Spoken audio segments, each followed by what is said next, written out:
Boa noite! Gente, aqueles 5 minutos iniciais que eu dou boa noite pra vocês, sejam muito bem-vindos e que eu peço pra vocês fazerem o quê? Coraçãozinho e aviãozinho. Divide essa live com outro injetor, médico ou dentista, que precise ver esse conteúdo, que vai ser diferencial na prática de consultório dele. Então, pega lá aquele seu grupo de WhatsApp dos amigos injetores, da especialização de ROF, dos cursos que vocês fazem, manda live, manda coraçãozinho, manda um aviãozinho para eles, porque a gente precisa estar comprometido em fazer realmente uma ROF séria. Então, agora é aquele tempo, eu também estou convidando alguns seguidores que conversaram comigo, que pediram informação sobre hialuronidase, que estavam com dúvida, e hoje é o dia de responder essas perguntas. Recebi muitas perguntas, e a hialuronidase é sempre um tema que a gente precisa explorar, né, gente? E eu separei as mais importantes, óbvio, vou tentar responder todas, mas separei uma grande quantidade pra gente conversar hoje, eu contar pra vocês o que eu sei, o que tem os artigos mais que mais estão sendo falados agora, os artigos mais novos, o que isso pode trazer para nossa prática clínica. Então, assim, se você não colocou sua pergunta lá na caixinha de perguntas do Stories, pode colocar aqui embaixo, ou nos comentários, ou no balãozinho com o ponto de interrogação. Coloca sua pergunta lá, que eu vou responder. Tudo hoje vai ser sobre a hialuronidase. A gente escuta muito falar, né? Eu vou fazer uma ligação aqui com uma frase que todo mundo fala, né? Quando nasce uma criança, nasce uma mãe. Trazendo para a ROF, quando se compra uma seringa de ácido hialurônico, se compra um frasco de hialuronidase. Ela pode ser a heroína do nosso consultório. Então, se vocês querem trabalhar com segurança, vocês precisam trabalhar com hialuronidase. Não existe não usar hialuronidase. Então, coloca aqui pra mim, quero ver vocês comentando aqui, coloca aqui pra mim qual é a hialuronidase que vocês usam, qual o nome e qual é a dosagem. Hoje a gente vai falar de dosagem, de reação alérgica, de o que acontece dentro da pele quando a gente injeta a hialuronidase, então vai ter bastante coisa. Então conta aqui pra mim qual é a hialuronidase que você usa e quantas UTRs ela tem. Vamos falar também sobre isso de UTR, gente, que é importante vocês entenderem. A gente precisa já saber que hialuronidase nós não falamos em ml. Quando a gente fala em hialuronidase, nós falamos em UTRs. Então tem uma diferença aí. E isso vai mudar totalmente o nosso approach com o paciente, entender que não adianta falar, eu injetei 3 ml de hialuronidase. O que é 3 ml de hialuronidase? A gente precisa dominar que elas são as UTRs. Então, é dentro de unidades que a gente fala o quanto a gente injetou. Não é sair só injetando e encharcando a área com hialuronidase. Tá bom? Mais um minutinho e nós vamos começar. E quero saber aqui de vocês. Conta aqui pra mim qual é a hialuronidase que vocês usam. Quantas unidades ela tem? É 2.000? É 3.000? É 1.500? Teve uma pergunta sobre isso também. Eu vou responder aqui hoje. Vamos então, ó. Quem entrou agora, seja muito bem-vindo. Muito bem-vinda. E é hora de mandar aviãozinho para aquele injetor que é seu amigo, que você sabe que precisa dessa live, que precisa dessa informação e que vai realmente poder mudar o consultório dele. Então envia para o amigo, traz todo mundo para cá, porque vocês sabem qual é o meu compromisso, né? Formar experts, dividir com conhecimento e além de formar expert, dividir conhecimento, é mostrar que a nossa ROF pode ser feita de forma séria. Isso é o mais importante de tudo. Ó, biometil, 2000, biometil. Vamos lá, quem usa outro tipo? Conta aí pra mim. Contem pra mim. Hoje nós temos 13 perguntas. Victa, 2000, 2.000 para correção, 3.000 para obstrução, diluo em 2 ml, biometil, opt, Toscane, também uso Toscane. Muito bem, a Cris já tá falando que a função é degradar o ácido hialurônico, então vamos começar por aí. A hialuronidase é uma enzima e essa enzima, ela tem como objetivo, ela tem como ação a degradação do ácido hialurônico. E aí a gente vai ver o que implica nisso hoje, nessa degradação do ácido hialurônico, se é tudo igual, se não é. Então, se você não colocou, eu tô com 12 perguntas que eu selecionei nos stories pra gente falar. Se você tiver alguma dúvida, se você quiser mais alguma pergunta, coloca aqui nos comentários ou num balãozinho que tem aqui embaixo, tá? E muito coraçãozinho que vocês sabem que chega para mais injetores.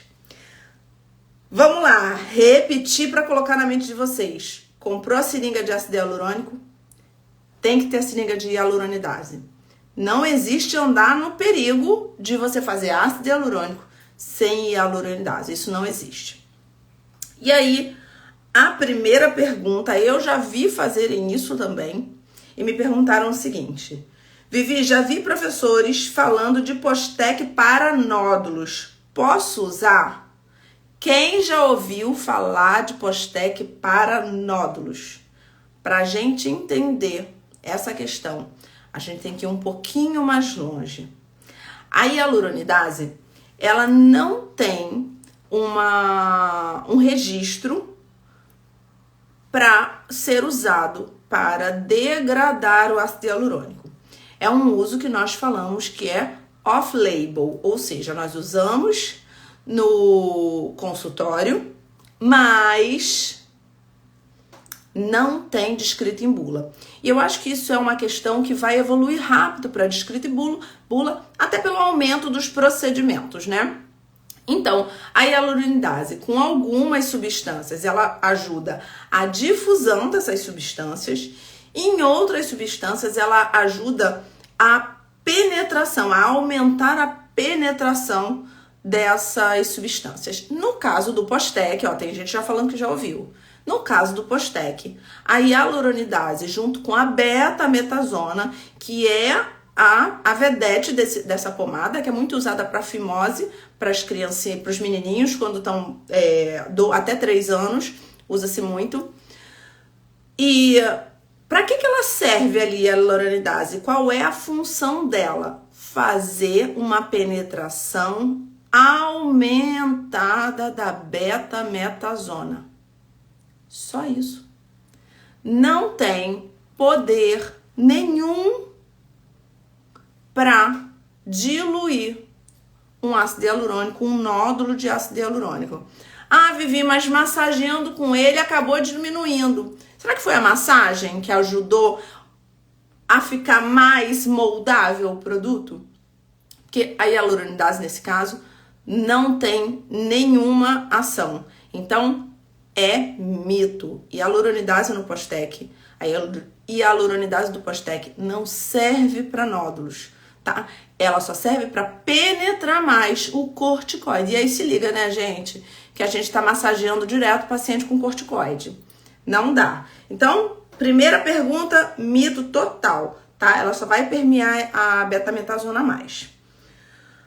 Vou fazer a segunda e a terceira pergunta juntas, que tem ligação. É normal inchar quando eu faço a hialuronidase? Qual é a diferença das hialuronidases que nós temos no mercado? Vamos lá, gente. Pode ter edema? Pode. 3 reações podem acontecer quando você faz a hialuronidase: edema, inchaço, eritema, uma vermelhidão, que nós vamos falar até na próxima live. A gente vai falar sobre diferenças de eritema, equimose e algumas complicações. Edema, eritema, e a gente pode ter o angioedema. O que é o angioedema? É inchaço de mucosa, que pode ser lábio, pode ser olho, então um inchaço muito mais exacerbado. Então essas 3 reações podem acontecer com quem usa a hialuronidase. E aí eu juntei qual é a diferença das que temos no mercado. Essa é a questão. Hoje nós temos 3 tipos diferentes de hialuronidase. A recombinante humana, a de origem bovina e de origem ovina. A recombinante humana, que é a menos imunogênica, ou seja, a que menos dá reação, não tem no Brasil. E aí, nós temos aqui a bovina e a ovina. Vou dar 2 exemplos das mais usadas para vocês. Bovina, Biometil. Ovina, Toscane. Então, o que acontece é que elas têm uma reação mais exacerbada que a recombinante humana. Então, dependendo da pureza da hialuronidase que você tem no seu consultório, você vai ter mais ou menos reação. E aí é uma questão também muito importante, o que foi visto, tem um artigo agora de 2021 que fala sobre a injeção de hialuronidase, os guidelines, e o que eles falam? Que essa reação vai ser mais exacerbada à medida que você usa mais hialuronidase. Logo, a reação da hialuronidase é dose dependente. Vou falar de novo para vocês gravarem isso. Edema, eritema e angioedema são as 3 situações mais comuns de acontecerem no paciente após o uso da hialuronidase. E essas 3 situações são dose dependentes. Quanto mais hialuronidase você injetar no seu paciente, mais esse paciente pode ter reação. Nós não temos a recombinante humana no Brasil. Então, só fora. Muitos injetores traziam de fora, mas tudo mudou com a pandemia, né? Vamos lá, outra pergunta. Depois da constituição da hialuronidase, por quanto tempo posso usar? Tudo quando a gente se fala em hialuronidase, por ela ser off-label, a gente tem uma dificuldade de bater o martelo em algumas questões. Então, o que hoje a gente tem nos artigos mais falados? 1 ano de validade, e aí eu dou uma dica para vocês. Comprou a hialuronidase, coloca a etiquetinha na caixa, para não esquecer a data de validade, e coloca, eu faço isso lá na clínica, eu fazia, na verdade, quando eu usava Biometil. Agora a Toscane são 5 anos. Eu vou falar sobre ela também. Então, a Biometil tem validade de 1 ano. E a hialuronidase de origem bovina. Eu coloco na agenda de pacientes um lembrete 1 mês e meio, 2 meses antes do vencimento, para não esquecer de comprar nova. Porque como é uma coisa que, graças a Deus, eu pelo menos não uso, a gente usa muito pouco, o que acontece? Esquece onde tá, esquece que vence. Quando venceu, quando você comprou. Então, para não correr o risco de esquecer, o que precisa fazer? Bota a data de vencimento na agenda do consultório. Você não vai esquecer de comprar, tá bom? Então, Biometil, 1 ano de validade. Eles sempre recomendam que seja numa temperatura ambiente fresca, 24, 25 graus, tá? E algumas você pode refrigerar a baixa temperatura que vai durar mais. É o caso da Toscane. Depois de aberta, Biometil é frasquinho, ampola de vidro. Quebrou, usou, jogou fora, tá? Toscane, isso é a minha experiência clínica, tá, gente? Ainda dá pra você usar na semana seguinte. Eu e a doutora Flávia, o S-Guider, radiologista, a gente faz um trabalho de resolver complicações de colegas injetores. Então, a gente tem a hialuronidase, a nossa hialuronidase é mais para esses casos. Então, a gente consegue usar na semana seguinte. Mas, o que nós temos descrito nos artigos, que depois de 12 horas, a viscosidade do produto modifica, modificando também o resultado. E aí que é a questão. Tem uma hialuronidase aberta na minha geladeira. Vou usar para um acidente vascular? Para um trombo, uma embolia, uma injeção dentro de um vaso? Não.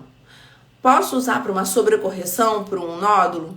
Sim. Mas eu não recomendo que vocês deixem ela guardada por muito tempo pelo risco de uma contaminação, tá bom? Vamos lá para a próxima pergunta. Gente, vai fazendo pergunta aqui, tá? Agora é a hora de tirar as dúvidas. Porque hialuronidase é uma coisa que a gente não pensa todo dia como técnica, como anatomia, como volume de ácido hialurônico. A gente só pensa quando dá problema. E quando dá problema, no nervosismo, a gente não sabe nem falar o nome completo. Então, pode colocar as perguntas aqui. Isso mesmo, usar hialuronidase muito tempo de geladeira é resolver um problema e arrumar outro. É isso mesmo. Então, vamos para a quinta pergunta. Que aí, olha, gente, tem a necessidade de ter como que eu diluo? E aí é a questão, a gente já teve essa pergunta antes também. Eu já tinha anotado do direct. Não adianta você ter hialuronidase e não saber diluir, tá? Então, assim, a hialuronidase, você tem que comprar uma delas que você achar melhor, ou de 1.500 ou a de 2.000. E você tem que saber a diluição, que é numa regra de 3. Viviane, mas eu prefiro a de 3.000. Não tem problema. Você só tem que... Eu não sou a favor de ficar comprando várias diferentes.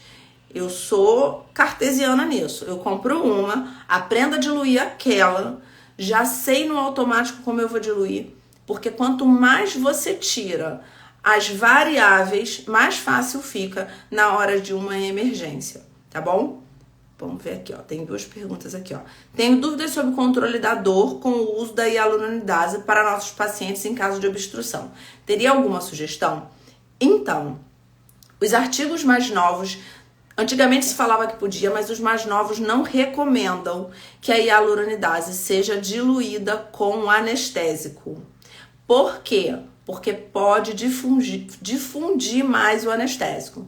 Lembra no início que eu falei que a hialuronidase ela é usada muitas vezes para difundir outras substâncias mais?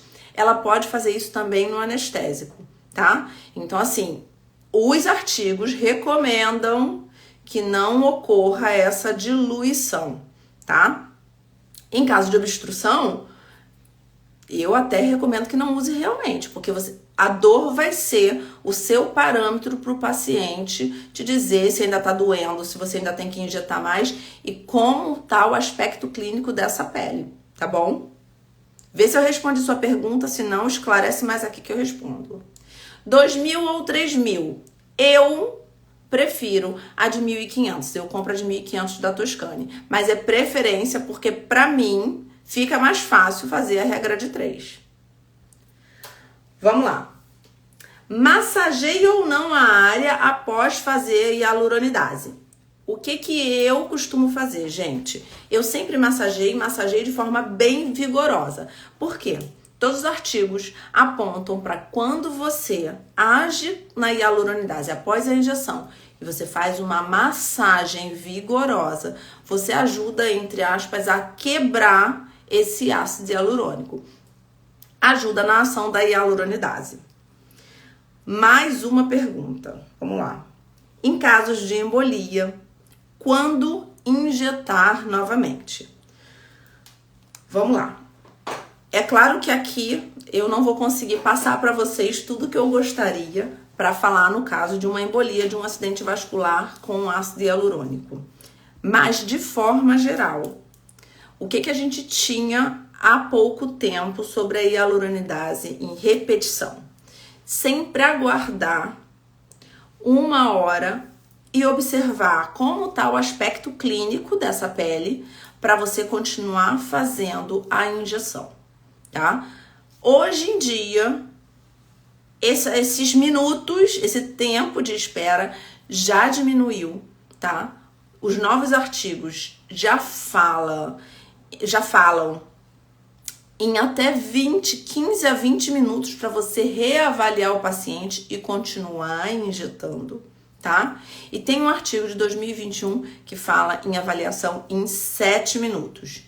Eu recomendo para os meus alunos que seja reavaliada entre 20 e 30 minutos e o mais importante de tudo, observar os sinais clínicos da pele, tá? Voltando à perfusão, você para, senão você tem que fazer em ciclos até a perfusão ser restaurada, tá bom? Olha uma pergunta aqui, essa dor pode ser lacinante ou é uma dor forte? Mas que se assemelha à necessidade de tomar um medicamento para o incômodo, por exemplo? Não, a dor é na hora pelo pH da substância, tá? E aí também interfere o seguinte, o diluente que você vai usar. Algumas hialuronidases já vêm com um diluente específico, que é a água destilada, a água para injeção, e óbvio que pelo pH da água destilada o incômodo é maior. Outros não têm o diluente associado, a Biometil vem já com diluente. A Toscane não vem com diluente, e aí você pode fazer a diluição com soro fisiológico, tá? Então, vamos lá. Então, eu aconselho essa 20 a 30 minutos para você reavaliar o seu paciente de um evento vascular, de um evento agudo, tá? O que a gente sabe hoje é que a meia-vida da hialuronidase, a ação total dela, acaba entre 3 a 6 horas, tá bom? Lá na frente eu vou explicar melhor para vocês por que então não esperar 3 horas para injetar novamente, tá bom? Tem que injetar sempre, até retornar essa circulação. Tem que fazer os ciclos. Já falei qual é a hialuronidase eu uso, né? Que eu uso a Toscane. E aí eu quero saber de vocês. Quando não usar hialuronidase num primeiro momento? Quero saber se vocês sabem. Coloca aqui se vocês sabem. Quando não pode usar hialuronidase no primeiro momento. Que aí, quando pode, todo mundo sabe, né? E aí, quando eu não posso usar hialuronidase num primeiro momento? A pergunta que me fizeram foi, quando eu posso usar hialuronidase? Mas eu vou voltar a pergunta para vocês para que vocês me falem se vocês sabem quando não pode usar. Se você não sabe, tá tudo certo, porque aqui é a hora da gente aprender, tá? Escreve aqui. Quero saber. Fala, conta pra mim. Já tem outra pergunta aqui pra eu responder daqui a pouquinho. Boa, Isabela. Vou comentar sobre isso aí. Vou melhorar a pergunta pra vocês. Qual evento adverso que não pode usar hialuronidase num primeiro momento? Vamos lá, mudei a pergunta. Qual evento adverso que num primeiro momento eu não posso usar hialuronidase? Vamos ver. Vou falar também sobre os alérgicos. Quero ver quem sabe. Posso contar? Num primeiro momento, 2 condições você não pode, muito bem, não pode usar. Infecção local, então nódulo inflamatório, flutuante. Num primeiro momento, você primeiro tem que fazer a antibiótico terapia para depois você injetar a hialuronidase. Gostei de ver, gente. E biofilme. tá? O biofilme você também não pode, num primeiro momento, usar hialuronidase. Para você usar hialuronidase num biofilme, você primeiro tem que fazer pelo menos 7 dias de antibiótico terapia. Tá bom? Gravem isso. Quando você pode usar hialuronidase? Eventos tardios, nódulos, o ETIP, o paciente está tendo consecutivo ETIP, não tem jeito, tem que tirar o produto, senão ele vai continuar tendo ETIP. Então, ETIP pode, nódulo pode. Agora, nódulo flutuante inflamatório, o nódulo que está realmente com sinais de infecção, não pode no primeiro momento, nem o biofilme. Fechou? Mas aí vocês tocaram num assunto importante que é a picada de abelha, né? Deixa eu ver aqui, ó. Paciente com alergia à picada de abelha, não usar em pacientes alérgicos. Então, picada de abelha. O que a picada de abelha faz? O veneno da abelha, ela faz reação cruzada com a hialuronidase. Então, tem 6% de chance de fazer uma reação de grave, edema de glote. Ou 60% de fazer aquelas 3 reações. Vocês lembram quais são as 3 reações de pele que pode ter? Coloca aqui se vocês lembram, senão eu vou lembrar para vocês. De 60% de que aquelas reações sejam mais exacerbadas. Então, 6% de ser uma alergia muito grave, um edema de glote, e 60% de chance daquelas 3 reações que eu falei para vocês serem mais exacerbadas. E aí, Vivi, o que eu vou fazer? Tô com uma obstrução vascular na minha frente e o paciente é alérgico à abelha. Por isso que no consultório, na sua caixinha de SOS, de plano B, precisa ter uma adrenalina. Porque num momento como esse, você faz, e se o paciente tiver alergia, você faz adrenalina. Também não é recomendado que você faça teste subcutâneo no paciente, no seu consultório, para saber se ele faz alergia e hialuronidase ou não, tá bom? Então, num caso de um evento vascular, você precisa ter adrenalina. Você não vai deixar o paciente com uma necrose, né? Vamos lá, ficou uma pergunta aqui no meio. Vamos ver. O que seria mais adequado para a diluição? Água para injeção ou soro? Com qual você obteve maior sucesso?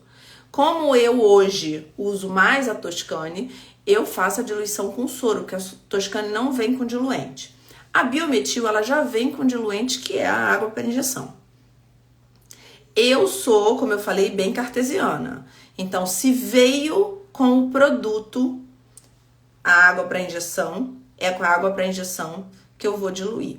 Então, se eu estou com uma hialuronidase que vem com diluente, eu uso o diluente que veio junto. Se eu tô com uma hialuronidase que não vem com o diluente, aí sim eu uso o soro, tá?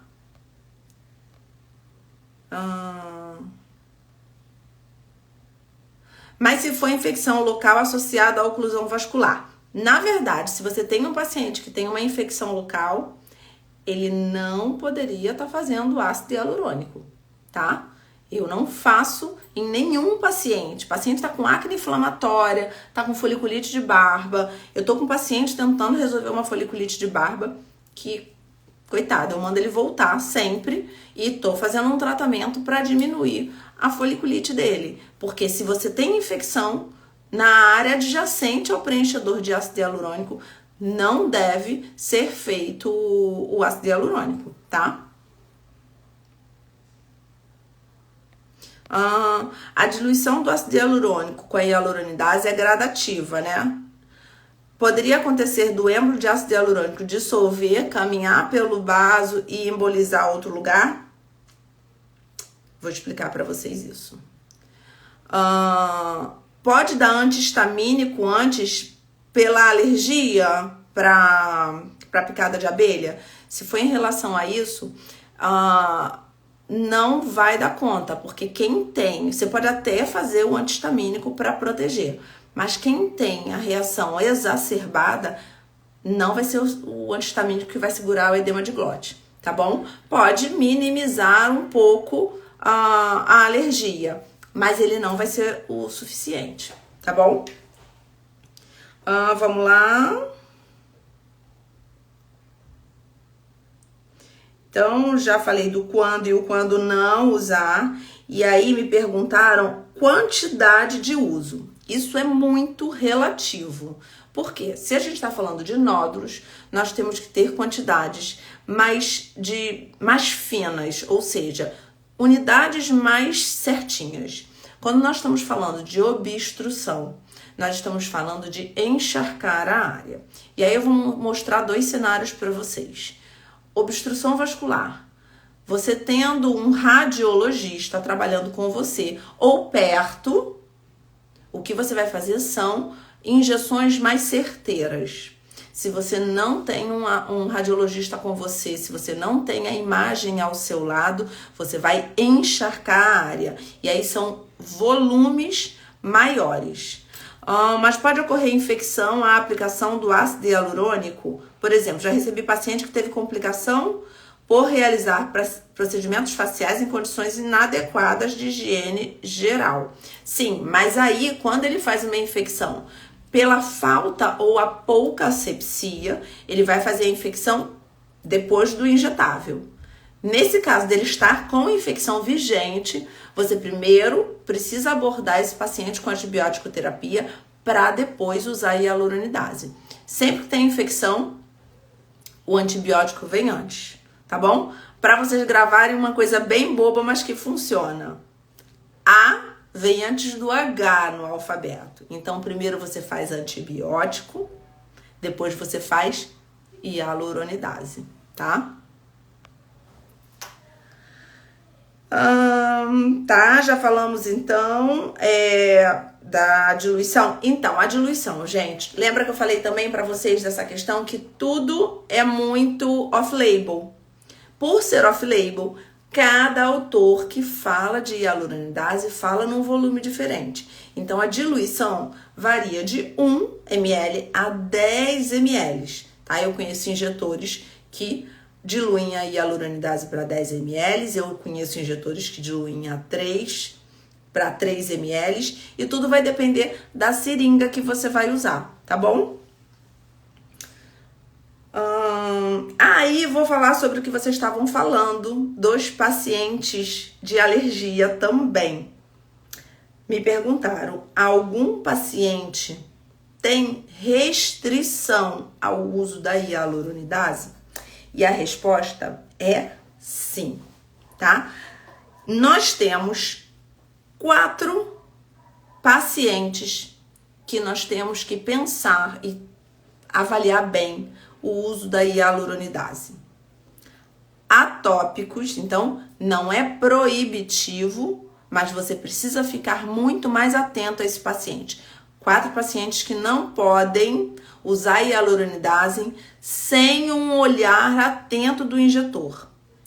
Atópicos, pacientes que usam beta-bloqueadores, pacientes que usam algumas classes específicas de antihipertensivos e pacientes que têm angioedema hereditário. Aquele inchaço que eu falei para vocês da mucosa oral ou dos olhos.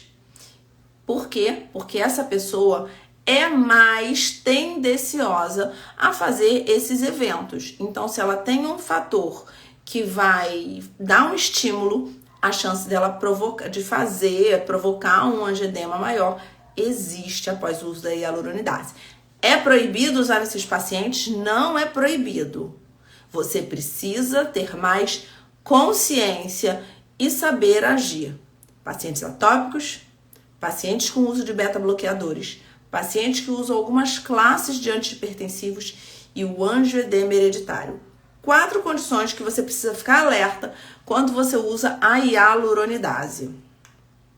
E aí, gente, vem a importância da sua ficha de anamnese, de você saber quais remédios os seus pacientes usam, quais doenças pregressas ele tem, que sensibilidade ele tem, se ele é ou não atópico, se ele tem alergia a algum componente.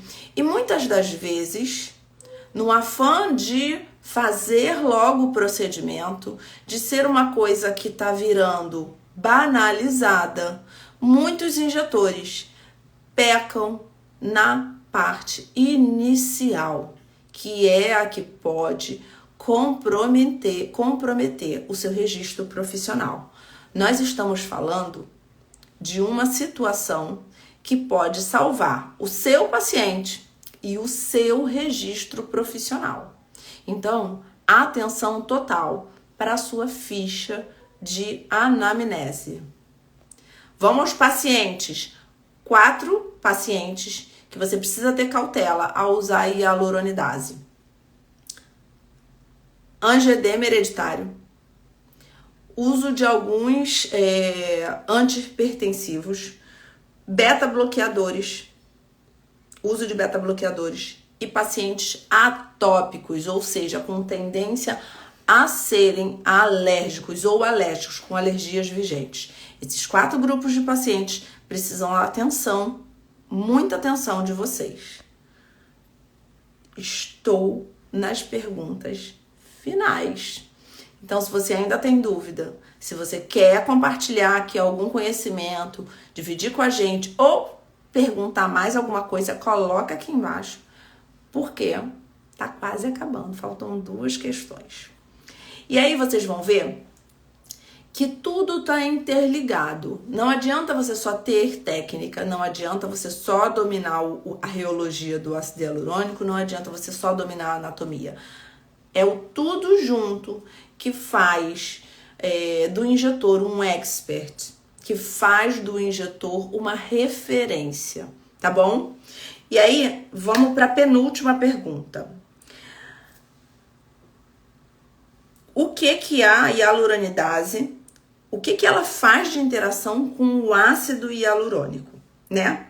Por que alguns ácidos hialurônicos as empresas falam que não é bom para diluir com a hialuronidase, que a hialuronidase demora para diluir o produto, tá? E aí tem uma questão para vocês. Tem alguns ácidos hialurônicos que têm uma maior resistência à degradação. Isso é um problema? Não é um problema, porque se você dominar diluição e quanto você vai colocar em cada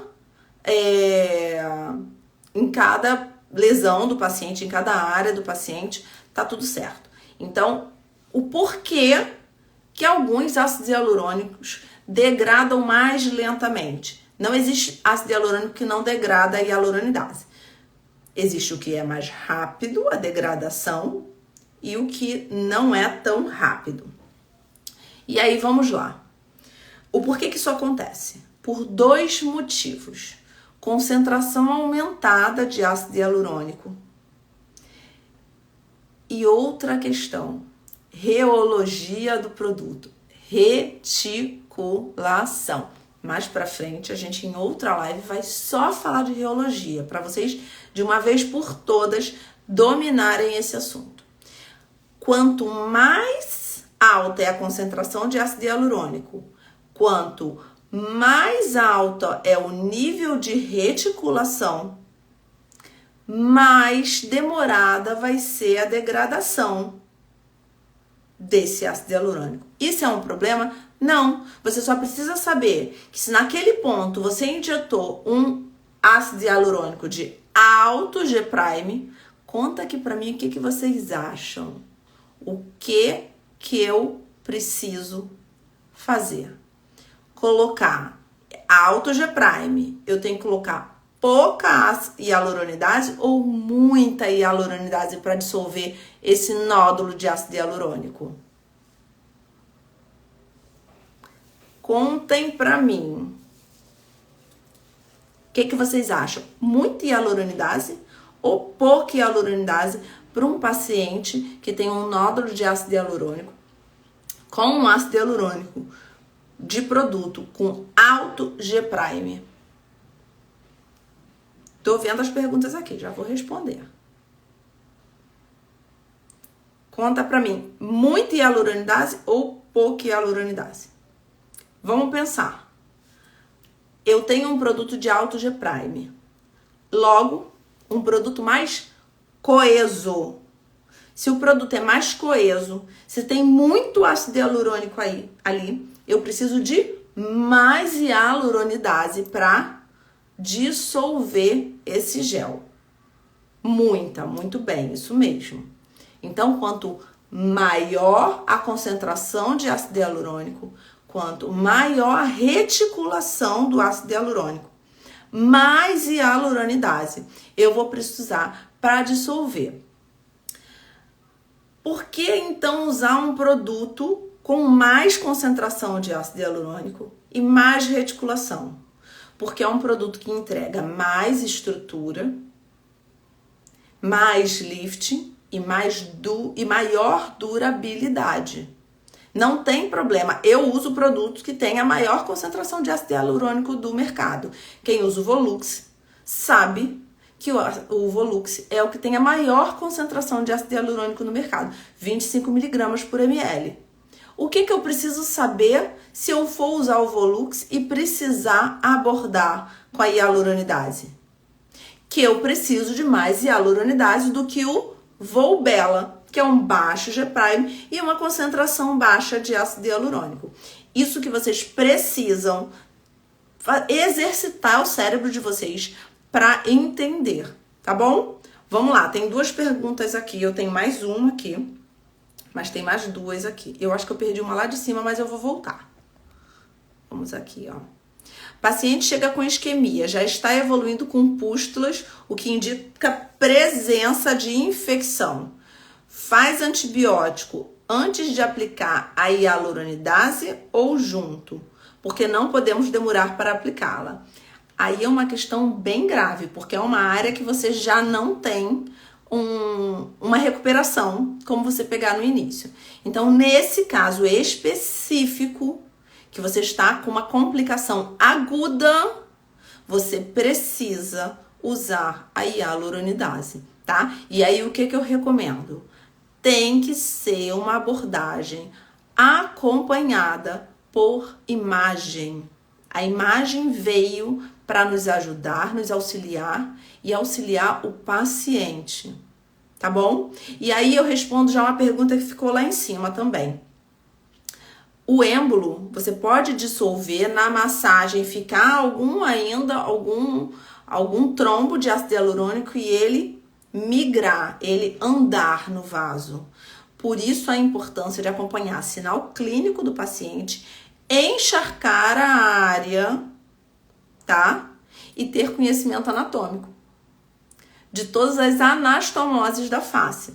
Já tive um caso, eu não, uma injetora já teve um caso de uma injeção labial que fez na hora, ela percebeu na hora, foi safa, porque só acontece com quem faz, tá, gente? O problema não é acontecer, o problema é não saber resolver depois que acontece. Esse que é o grande problema.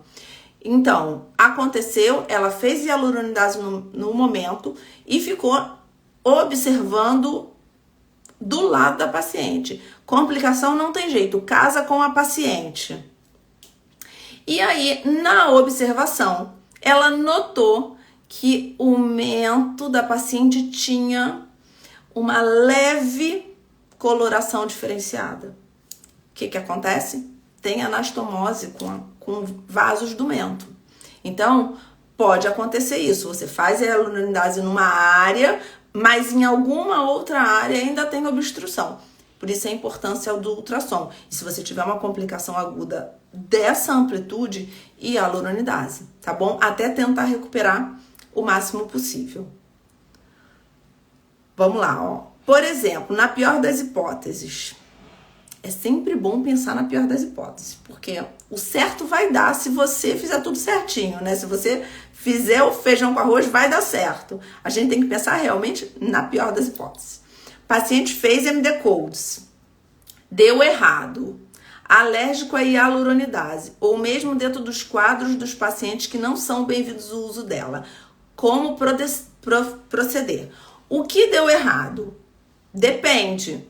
Pode ter sido qualquer outra forma de injeção, né? Que não a técnica do MD Codes. Mas, enfim, fez ácido hialurônico e deu errado. Vamos pensar, deu errado tardio? É uma abordagem que você vai cuidadosamente fazer a hialuronidase com uma dessensibilização, como o antihistamínico que nós já falamos, com a ajuda de um alergologista para fazer um teste. O alergo faz o teste de contato.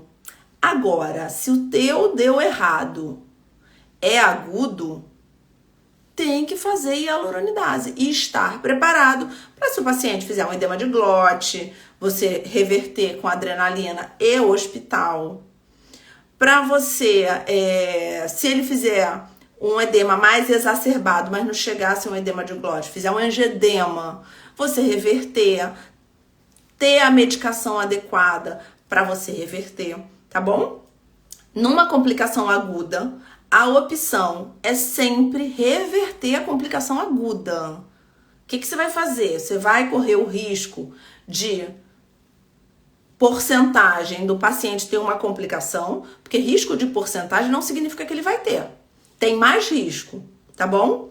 E naqueles pacientes que o uso dela não é bem-vindo, não é que ele não é bem-vindo, é que você precisa estar mais atento em pacientes com essas condições. E a hialuronidase tem que ser usada se o paciente tiver num evento agudo e tem que ser usado num evento tardio. Aí você pode ter um acompanhamento de um alergo, pedir para um alergo acompanhar, fazer o teste de contato e por assim vai. Vamos ver outra pergunta. A pior das hipóteses é sempre evitar de ocorrer. Perfeito. A melhor hipótese é sempre evitar de ocorrer com conhecimento. Por que não se faz mais o teste de sensibilidade à hialuronidase? Porque isso é um estudo de 2019, até o que eu sei sobre esse estudo, porque até o teste de sensibilidade pode provocar uma reação exacerbada nesse paciente e você pode ficar dando sinal para o sistema imune dele. Então, só se faz o teste de sensibilidade em último caso mesmo. Olha uma pergunta. Queria a diluição para de 2000 UTR. Então, tudo vai depender da seringa que você tem na clínica. É uma regra de 3 que você faz de acordo com a quantidade de diluente que você tem. Qual é essa hialuronidase? É biometil? Já vem com diluente? Quantos ml de diluente vem na sua hialuronidase? Dependendo disso e dependendo para o que você vai usar, você pode mesclar essa diluição. Sempre é uma regra de 3. Quando você precisa de dosagens mais milimétricas, por exemplo, quando a gente faz nódulos, podem variar, os artigos variam de 10 a 30 unidades a cada 0,1 de ácido hialurônico. Então, dependendo disso, você vai diluir de uma forma que os tracinhos da seringa fiquem fáceis para você achar esse 10, 30 unidades de hialuronidase. Se você está num evento agudo, você precisa encharcar a área se você não tiver o ultrassom do seu lado para te dar um guia melhor. Se você tem que encharcar a área, você precisa de uma diluição que naquela seringa você saiba que você vai ter 500, 250 unidades para ser mais rápido, tá bom? Então depende de como você vai usar. Vamos ver.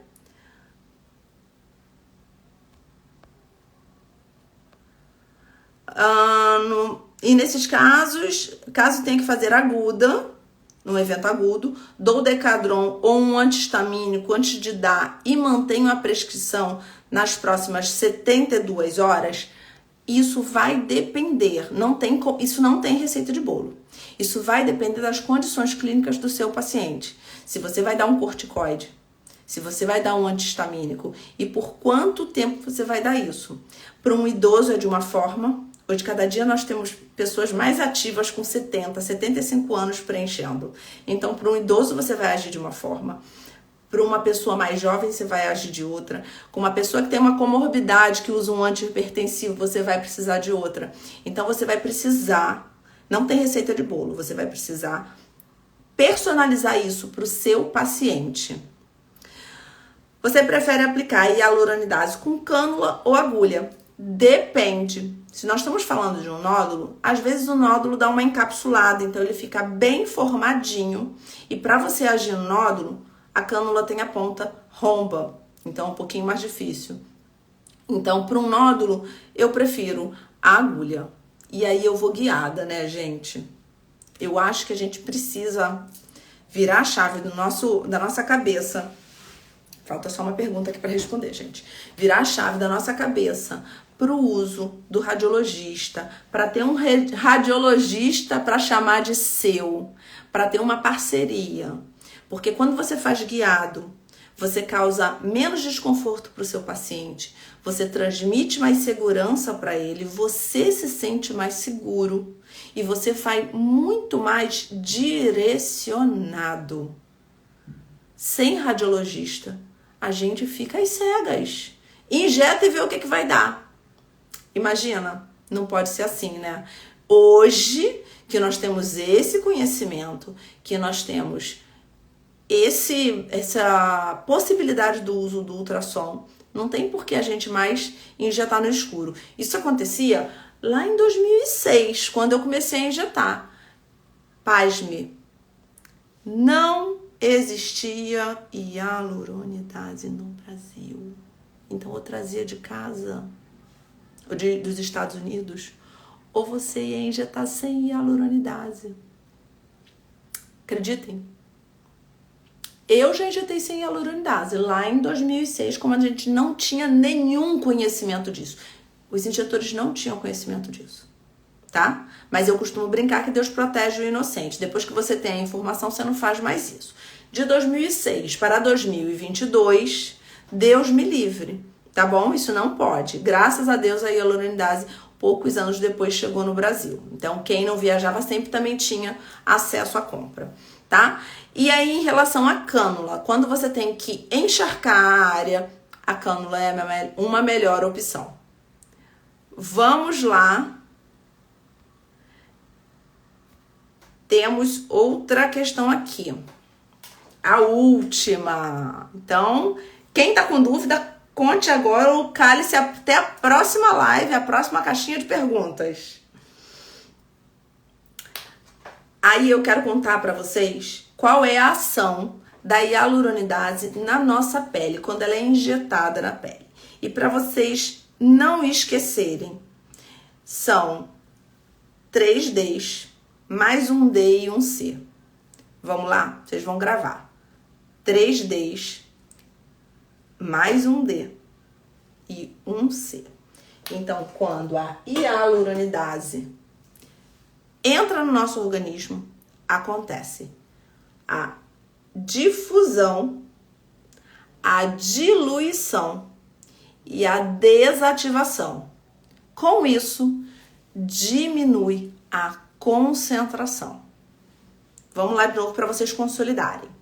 Hialuronidase dentro, injetada na pele, no corpo.